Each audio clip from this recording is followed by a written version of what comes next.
correct frames for our patients? That is the question I would like to help you answer in this video.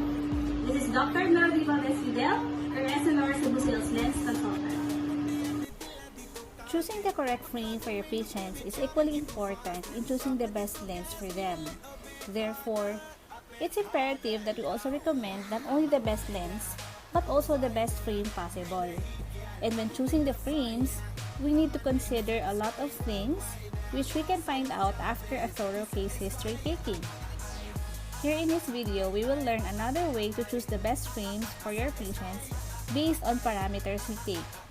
And why is this important? Let me give an example why. Yes, this is Dr. Mel. What? You want me to choose another frame for my patient? But she already left the clinic.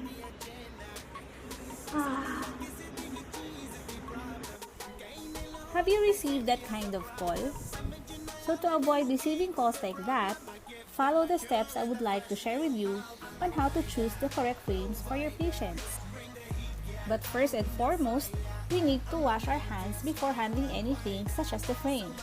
First step is the frame selection. During the frame selection, sometimes we let the patient choose the frame they like on their own, when we, the doctors or the eye care practitioners, should be the one to guide them in choosing the frame based on their needs and preference.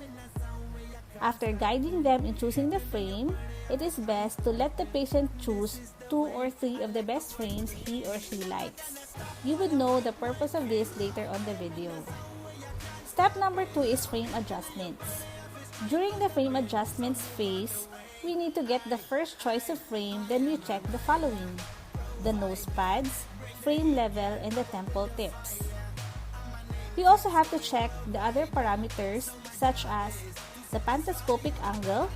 This is the side angle of the frame where it should range from 8 to 12 degrees. The back vertex distance is the distance from the corneal tip of the back of the lens where it should range from 12 to 14 millimeters. And the wrap angle, which is the top angle of the frame that should be checked to know the best lens or base curve for the frame selected by the patient. And the third step is the frame size. This is also the boxy information. This is where we get the horizontal, vertical, and the bridge measurements. The bridge we can check on the given measurements on the frame temples. While when taking the horizontal and vertical measurements, please make sure to measure the longest side, such as the ones in the picture.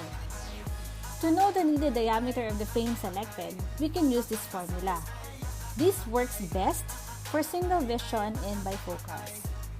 Given that we already have the pupillary distance of the patient, we need to subtract the distance between lens or DBC to the binocular PD of the patient, and the sum we add to the LFV or the longest fitting diameter.